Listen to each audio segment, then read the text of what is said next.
নাই, তিনি বুজুর্গের কাছে আমি আসলাম। 1 বছর নাই 40 বছর পর্যন্ত সে আল্লাহ তাআলার ইবাদত করতেছে। এত ভালো মানুষের কাছে আসলাম, আর সে লব্বাই করে আল্লাহ তাআলার সামনে হাজির হাজির করলো। গায়ের থেকে আওয়াজ আসতো না, লব্বাই, তোমার এই লব্বাই গ্রহণযোগ্য নাই, এই ব্যক্তি অবশ্যই গুনাহগার, এর কাছে আর থাকা যাবে না। সাথে সাথে যুবক চলে যায়। এবার এই বুজুর্গ আল্লাহ ওয়ালা ওই যুবককে ডাকলো, আর বলতেছে, কি ব্যাপার, আমি তো তোমাকে না বলেছিলাম আমার সাথে থেকো না, জোর করে তুমি আমার কাছে থাকলা, কি ব্যাপার, তুমি কই যাচ্ছ আমি জানতে চাই। কোন কারণে তুমি চলে যাও, একটু বলে যাও।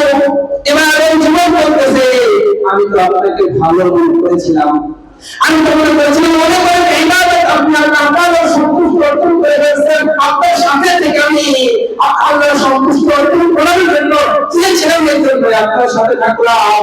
তওয়াব করতেছে, আমি গায়ের থেকে আওয়াজ পাইলাম।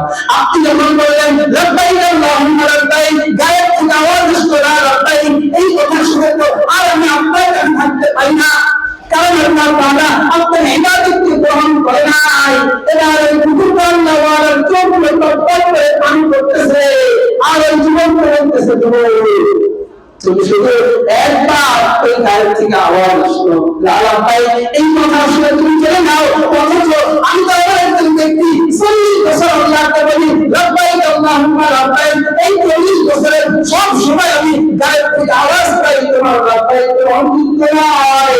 আল্লাহ তাআলার কাছে হাত উঠাইয়া বলতেছে, আল্লাহ তুমি যতদিন পর্যন্ত আমাকে হায়াত দাও, তুমি আমার ইবাদত গ্রহণ করো আর না করো, আমি আমার জীবনের শেষ পর্যন্ত সব সময় আমি লব্বাইক আল্লাহুম্মা লব্বাইক বলতেই থাকবো, আমি তোমার ইবাদত করতেই থাকবো, আমি তোমাকে ডাকতেই থাকবো, আমি তোমার দরবারে পড়েই থাকবো, তুমি আমার ইবাদত গ্রহণ করো আর না করো, আমি তোমার দরবারে কখনোই যাব না, আমি আমার জীবনের শেষ পর্যন্ত তোমার ইবাদত করেই যাব, তোমার কাছে চেয়েই যাব।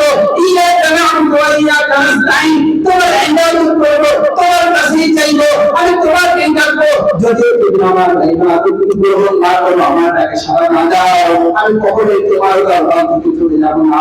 এভাবে ওই বুজুর্গ এই আল্লাহ ওয়ালা কাঁদতেছে, কাঁদতে কাঁদতে দিল থেকে যখন এই কথা বললো, আল্লাহ তাআলা গায়ের থেকে আওয়াজ পাঠায় আর বলতেছে, আর ওই ব্যক্তিকে বলতেছে, যেহেতু তুমি কথা বলার সাথে সাথে আল্লাহ তাআলার রহমতের গায়ে যখন জোয়ার হয়ে আসবে, তখন আল্লাহ তাআলা গায়ের থেকে আওয়াজ দিয়ে বললেন, যেহেতু তুমি শুধু আমাকে ডেকেই যাবা, আমার কাছেই চেয়ে যাবা, আমার দরবারে পড়েই থাকবা, তাহলে বান্দা শোনো, তোমার জীবনের সব ইবাদত যদি আমি আল্লাহ তাআলার কাছে গ্রহণ করার উপযুক্ত নাও হয়, তারপরেও আমার দরবারে পড়ে থাকার কারণে, আমার কাছে যাওয়ার কারণে, আমাকে ডাকার কারণে তোমার জিন্দেগীর সব ইবাদত আল্লাহ কবুল করবেন। বলেন সুবহানাল্লাহ। তাহলে কেন আল্লাহ তাআলা তার জীবনের ইবাদত কবুল হওয়ার উপযুক্ত না হলেও কবুল করলেন? শুধু এই জন্য যে আসে আমাকে ডাকবে, আমার কাছেই চাইবে, আমার দরবারে পড়ে থাকবে, আর কোনো দরবারে যাবে না। শুধু এই কারণে আমরা আল্লাহর কাছে চাইবো, আল্লাহর কাছে ইবাদত করব, আর কারো ইবাদত করব না, আর কারো কাছে চাইবো না। সেই সন্তানের জন্য অনেকে বিভিন্ন দরবারে গিয়ে চায়, কারো কোন দরবারে ক্ষমতা আছে সেই সন্তান কাউকে দেওয়া।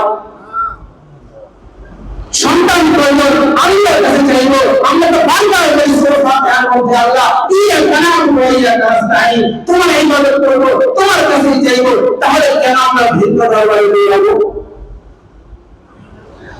এজন্য আল্লাহ তাআলা আমাদেরকে বুঝার তৌফিক দান করেন, শুধু আল্লাহর ইবাদত করার তৌফিক দান করেন, শুধু আল্লাহকে ডাকার তৌফিক দান করেন। সব সময় যেন আমরা আল্লাহর স্মরণটাকে দিনের মধ্যে রাখতে পারি, আমাদের দিনটাকে, আমাদের কলবটাকে যেন আমরা সজীব রাখতে পারি। আমাদের জিকিরের মাধ্যমে এই দিনের মধ্যে যদি অরিজিনা ধরে যায়, তাহলে ওই যে আল্লাহ আলা কুলুবিহিম এমন অবস্থার মধ্যে না হয়, গুনাহ করতে করতে আমি যদি দিন থেকে সরে না যাই, যদি দিন থেকে সরে যাই, তাহলে আল্লাহ আমার কলবে আল্লাহ তাআলা এমন ভাবে বহল করে দিবেন যে আর মৃত্যু পর্যন্ত আমার ভালো লাগবে না, মৃত্যু পর্যন্ত রোজা ভালো লাগবে না, মৃত্যু পর্যন্ত ভালো মানুষের ভালো কথাও ভালো লাগবে না। আল্লাহ তাআলা আমাদের সবাইকে আল্লাহ তাআলার সাথী বান্দা হিসেবে কবুল করেন, সকলে মিলে আমিন। যারা সময় করি একটু আরেকটু কথা আছে, 2 মিনিট তারপরে